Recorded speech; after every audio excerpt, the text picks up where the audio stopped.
So one of the things that is becoming a hot topic in the sneaker community is the replica question, which is if replicas should be allowed in the community and whether or not you should buy, wear, or even own fakes. I'm not here to discuss that. What I want to do is that I want to explore the arguments that are being made by the retail community, and instead of condemning the replica side completely for doing what they're doing, what I want to do is that I want to bring these arguments into a more nuanced and gray area instead of just keeping it black and white, because I think this is an interesting discussion and should be treated as such.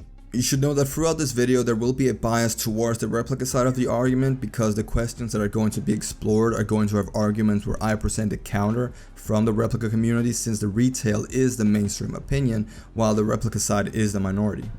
I want to bring their take on the replica question to light and elaborate why they do what they do, since there is a consensus from the retail side that the opinion of people who buy replicas should not be heard. I want to try and prove that this is not the case, but whether you're for or against replicas, I still encourage you to form your own opinion on the matter. If there are things you agree with, then that's okay, and if there are some things you don't agree with, then that's okay too. As I said, this video is made to get a better understanding of people in the replica community and not to prove a point. I would also like to state that I don't believe that everyone in the sneaker community is that vocal about the replica question on either side, and if I had to take a guess, I would say that maybe 10% from both sides of the aisle have a strong opinion about this, while the rest is just, do not really care and are of that opinion that you should wear whatever you want, whether it being real or fake. To start off, we first have to get some basic information down before we can proceed to the discussion part, in case you don't know anything about replica sneakers. If you do, however, then you can just skip to the discussion part of the video where we look at different questions that includes the arguments being made. First of all, we need to talk about what a replica sneaker is. A replica sneaker is an imitation of an actual sneaker created by companies such as Nike or Adidas. These shoes, while looking the same, are not authorized by the company which holds the intellectual rights for that particular shoe model.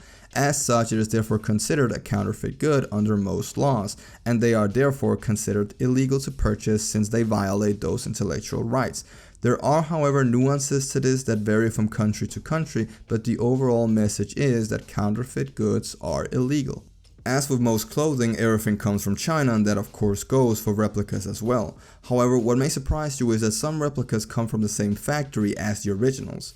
There are different ways to manufacture replicas in China. One of these is to purchase the leftover production from the factory that makes the original shoes. This is possible because when it comes to doing business in China, it differs vastly from how we do it in the West.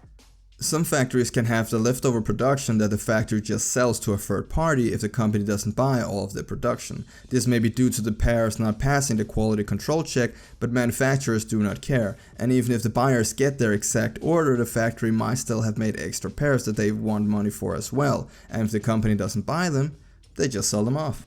There are also factories that solely operate on creating replica sneakers to order. Some replica sellers also have their own production going, with materials being bought instead of finished shoes.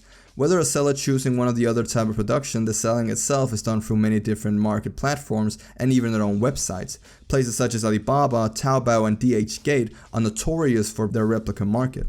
And despite the aforementioned sites doing what they can to prevent replicas from being sold on the platform, it has proven to be an impossible endeavor due to the sheer amount of sellers on the site.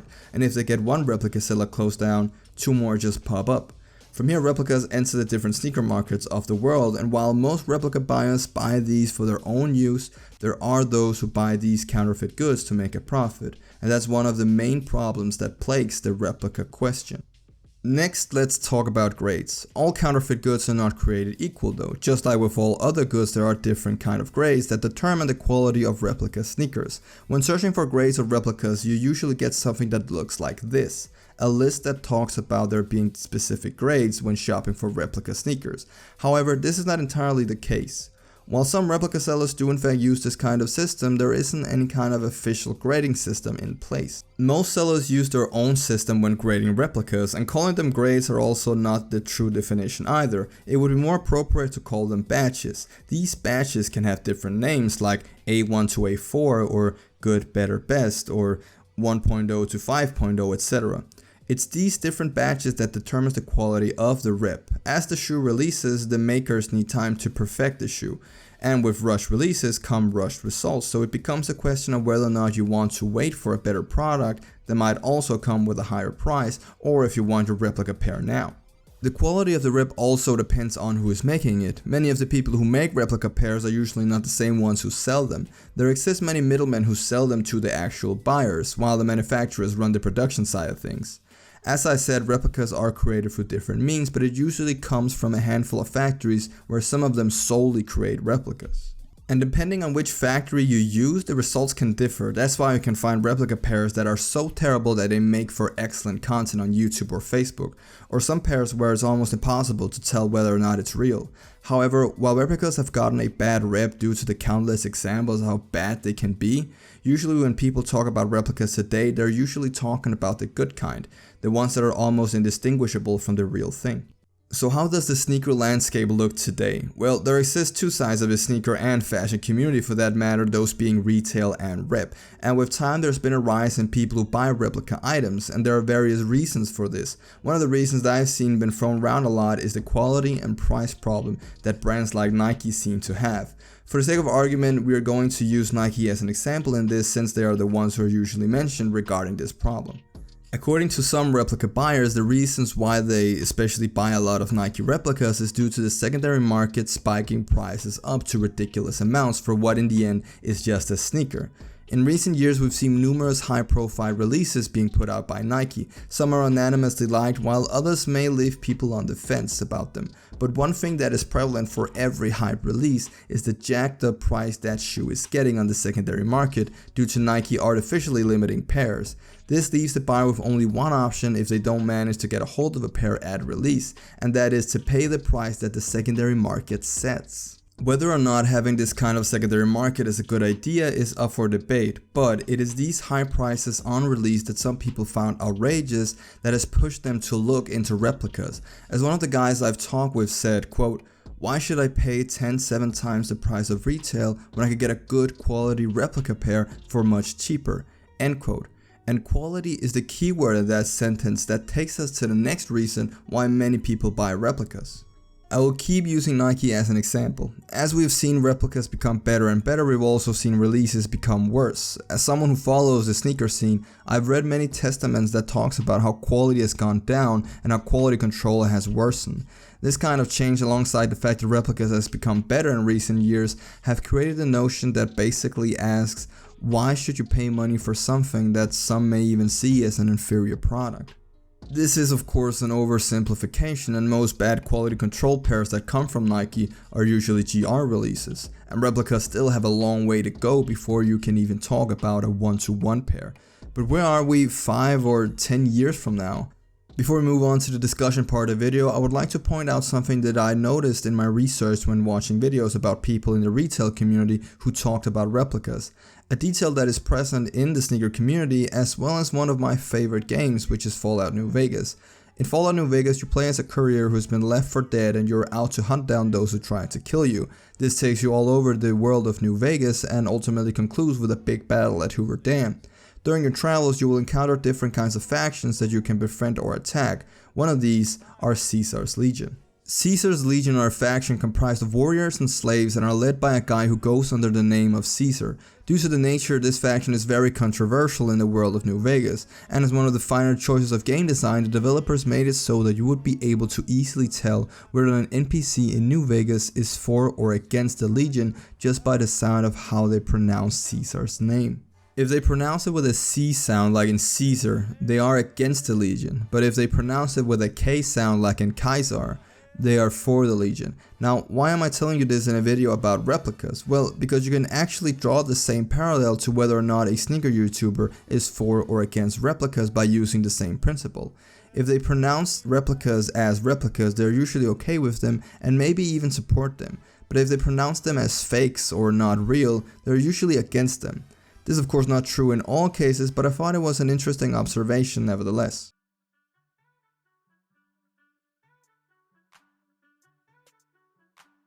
The following question is probably the most important one out of all the ones presented here. What makes a person buy a counterfeit good and in sense breaking the law? The short answer to this is rather simple: money.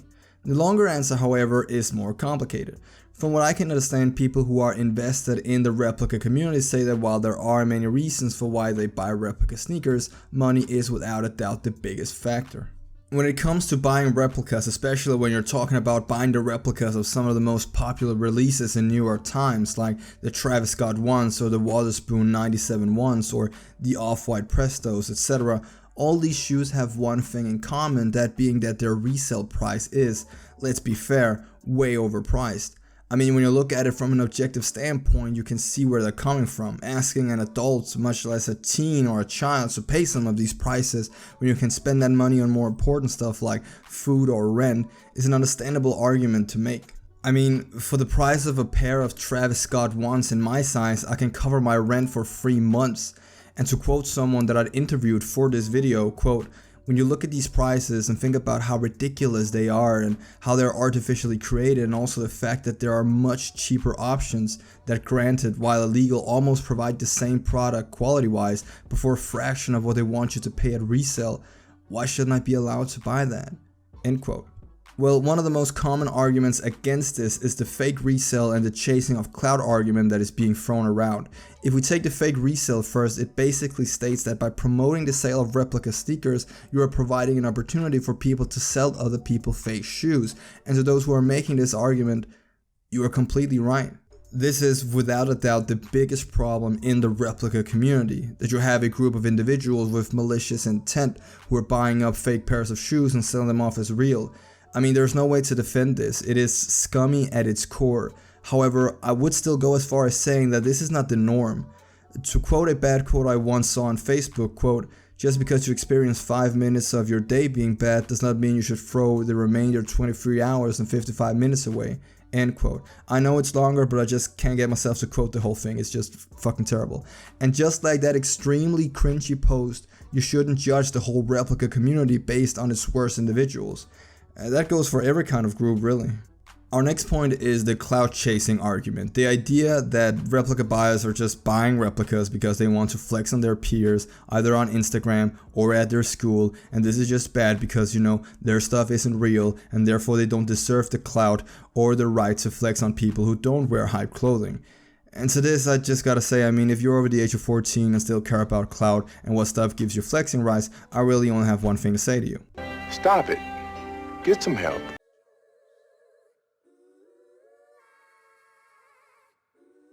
Next, we move on to the question of the sneakerhead. It's my understanding that if you're someone who buys replicas and owns replicas, you can never call yourself a true sneakerhead.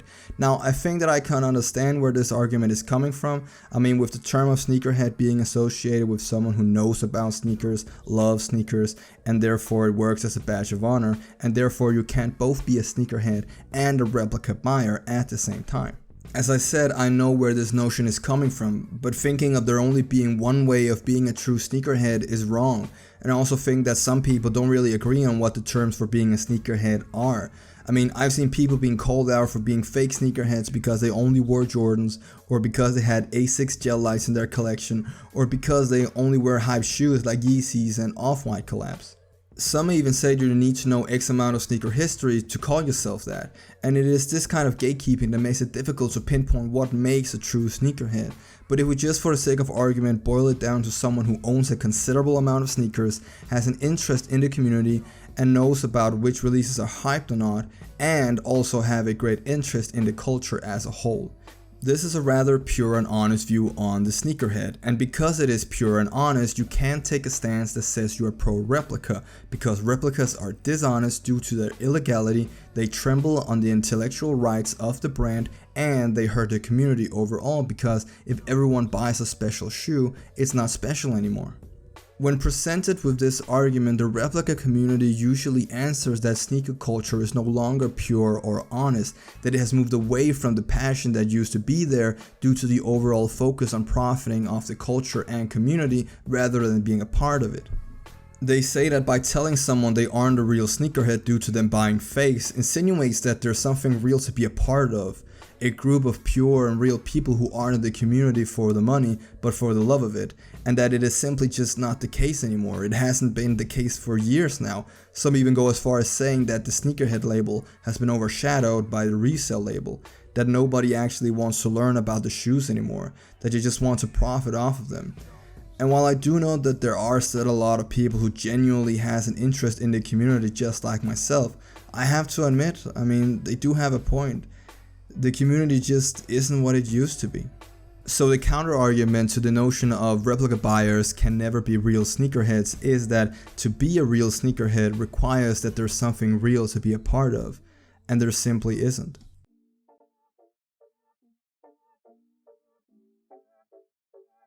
One of the bigger issues regarding replicas is the morality question. Is it right to buy replicas? Is it something that should be allowed? Now, most people would likely find this to be an easy yes or no answer, but I'm not most people, and you know how I like to turn something simple into something complicated. When talking about morality regarding replicas, one of the things that are brought up are either the trampling of intellectual rights or the fact that you are stealing money from the company that owned those rights. So by buying a replica, it instantly makes you someone who are complicit of both those things. This is of course why buying replicas is seen as illegal, because companies have a right to protect their business, and I don't think that anyone would disagree with that. And I also think that nobody would deny that replicas do in fact break laws regarding intellectual rights, and it would make sense that doing that they in turn steal money from the company. However, if you want to take that road, then shouldn't we also hold the companies up to this moral standard as well? To quote the YouTuber Tripping, quote, "Take off your shirt, sweatshirt, pants, underwear, shoes, and read me where that product comes from," end quote. I think we all know that most companies in the world, especially those who manufacture clothing and footwear, have their factories placed in either China or its neighboring countries where labor is cheap and plenty. The likes of Nike and Adidas have both been in hot water regarding this issue. It shouldn't come as a surprise that sweatshops is the main producer of the clothing and shoes that we wear every day. And I don't think that I need to mention that aside from not paying their workers anything close to a fair wage, these places also utilizes kids as workers. And you would think that replica makers utilizes the same methods, but that might not be entirely the case. While there certainly are replica makers who utilizes these inhumane methods, you also have factories at even smaller productions that, according to them, pay their workers fair wages. Some are very transparent about this. I mean, they're even willing to show off how their manufacturing process looks like. Now, I can't say how many replica makers do this because I don't know them all, and since this is China, and like I said before, with their business practices, I would take this information with a grain of salt. But if my testimonials and research is anything to go by, this is more common than you would think. I would also like to state that I do know that not all clothing companies utilize this cheap labor to manufacture their products, but if we're honest with ourselves, they are the exception, not the rule. But how about the stealing profit part? Well, that's not entirely true either, because from what I can understand, while there are a lot of replica pairs that are created to order, many replica sneakers that are produced are done so with either leftover materials or scrapped shoes that didn't live up to the standard that the company who ordered them had set. So technically they are just thrown out and weren't meant to be used anyway. So you can't really call it a sale that the company missed because they weren't going to sell it anyway. But let's, for the sake of argument, say that replica makers do in fact just create unauthorized pairs using fresh materials. Well, when you look at how sneakers are released today, especially the hype releases, there should be no surprise that companies like Nike are intentionally limiting supplies to drive up hype. If they wanted to make more money with a specific model, they could just order more models. Would they risk they maybe sat on shelves because they ordered too many? Maybe. But don't come and tell me that I should feel bad for Nike missing out on money because they chose to do so. And besides, the pairs that don't get bought by people who want to use them hit the secondary market anyway, and sometimes at a high premium, so they're sold out anyway, which means that Nike have already made their money. And besides, how can you say that replica makers are taking something from the brand and making money on it when resellers have done the same thing for years? Now, am I saying that replica makers are more right in the thing that they do? No, I acknowledge that they are breaking laws and selling off products that aren't theirs. However, I don't see how you can take this moral high ground and say that replicas are immoral, because every single business is immoral at some point in their supply chain.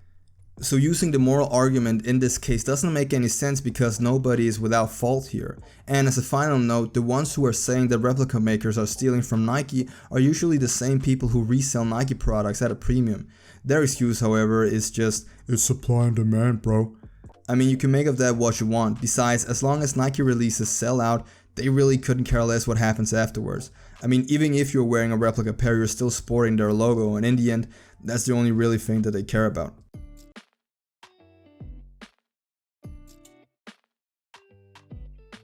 The last question we're gonna tackle is how the replicas are going to ruin the community as a whole. The argument that is being presented here is that if we allow replicas to be seen as acceptable, it will in time ruin the sneaker community. It will kill hype, it will kill hype releases, it will kill realness, prices are going to go up, etc. Now, I'm not going to say that these are not valid concerns. I understand that some people who've cultivated their identity of being a part of the sneaker community are afraid of seeing that go away. However, I think that those concerns which are presented here are simply false and are easily disproven. Now, if we look at the concern about prices, the idea that prices in the secondary market will rise due to people wanting to pay extra to have quote-unquote real pairs. Well, there is this theory in economics that states that every product, whether it be a cup of coffee or a pair of sneakers, have what you would call a point of equilibrium, which would be the perceived price point that people are willing to pay. Now, I'm not going to bore you with the details, but essentially it comes down to that objectively you want to reach that ideal price point where you get as much money as possible, while the customer feels that they get something out of their money. Now, as of right now, there are way more demand than there are certain sneakers available. If you could pump the market not with more real sneakers, but with acceptable substitutes, you could in theory bring prices down as supply increases. So in theory, you would actually see prices go down because the majority of people can't distinguish between a real and a replica. You would, however, always have those people who only seek out true releases and who might be willing to pay double of what the secondary market asks. But if you are that kind of person, you know, more power to you. But I think that most people don't see the reason to spend that much money on a pair of sneakers that you can't basically get for far less. And who knows, I mean, maybe the person who sold you the quote-unquote real pair isn't true to his word. Then there's stuff like realness in the community, and I just gotta say, I mean, the moment resellers began using supply and demand arguments for why they charge a premium is when the sneaker community died. And this argument doesn't work in this case, by the way, because the only reason why supply from Nike ended was because you bought up all the pairs to resell later. You don't get to create a problem where you are the solution and try to justify it by using economical terms to sound smarter. Next point. And then there's hype releases and how we risk killing them off if replicas become rampant. Now, I don't see why people worry about this. I mean, as I see it, there's only two possible scenarios with this. Either a company stops releasing hype collabs altogether and are now forced to create something else that people will buy, or else they will lose money, or companies ups the production of hype releases and stops the practice of artificial scarcity. I mean, please let me know if I'm missing something, but in those cases, either more people are going to get what they want, or we actually get to see companies put some effort into their designs. And as a bonus, we get to see cloud chasers and Instagram influencers take a hit. And you know what? I'm totally okay with that. I'm actually certain that replicas could in theory be good for the sneaker community because it will kill off this current meta of having hype shoes and hype clothing all for the validation of your social circle or for people on social media. If everyone was able to buy whatever they liked and wanted, I think that we could go back to the roots of the sneaker community, which are that people should wear whatever they found interesting and learn from each other, learn about sneakers that may have flown under the radar. You know, actually coming together and admire sneakers that companies create instead of wondering how much resale is going to be. Now, I'm not saying that this is what's going to happen if replicas became so good and widely accepted that they could substitute for the real thing, but I mean, if that was to happen, I don't think it would be the worst thing in the world. So in conclusion, should replica sneakers exist in the world of sneakers today? I don't think that the answer to that question is relevant because whether you're for or against them, they're going to continue being produced, and if the past is anything to judge by, they're only going to get better and better.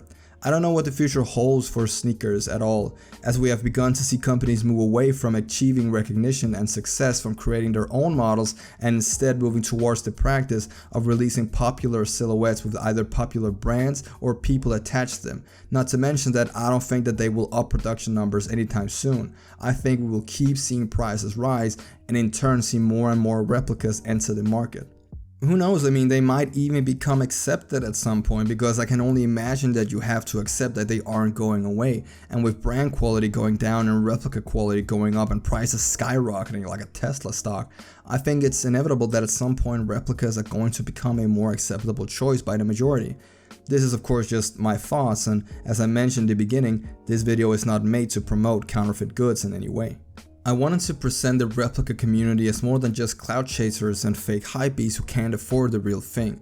When I look at the replica community, I see people who are passionate about the fashion and the sneakers that they wear, but who reject the notion of the corporate machine that artificially limits production to drive up hype for the products that are going to get sold on the secondary market, which in turn pumps up prices for the common sneaker lover. When looking back at some shoes who have in turn acquired ridiculous price points like the Air Yeezys, the Air Mag, the Chanel Human Race, or some random Jordan PEs, I look in admiration. But now with almost every non-GR release being botted and hitting 10x on resale, I feel a bit of disgust. And I understand why more and more people flock to replicas because, I mean, at this point, who wouldn't? The state of the sneaker game is just horrible right now. In the end, while I do have my biases, I think it's up to the individual to choose what they wear and where they want to buy it. I couldn't stop them even if I wanted to. I'm just someone who wants to see cool shoes being released and being able to get them in my size as well. I think most people feel that way, or at least I like to think so. If you made it to the end of this video, I sincerely can't thank you enough. I mean, this was a long and hard video to do, so you spending the time to watch it is very much appreciated. Please let me know what you think about replicas in general down in the comment section. I think it's an interesting topic and I would like to think how people feel about it. And also leave a like if you enjoyed the video and subscribe if you want to see more. I'm SneakerKlev and I'll see you in the next video.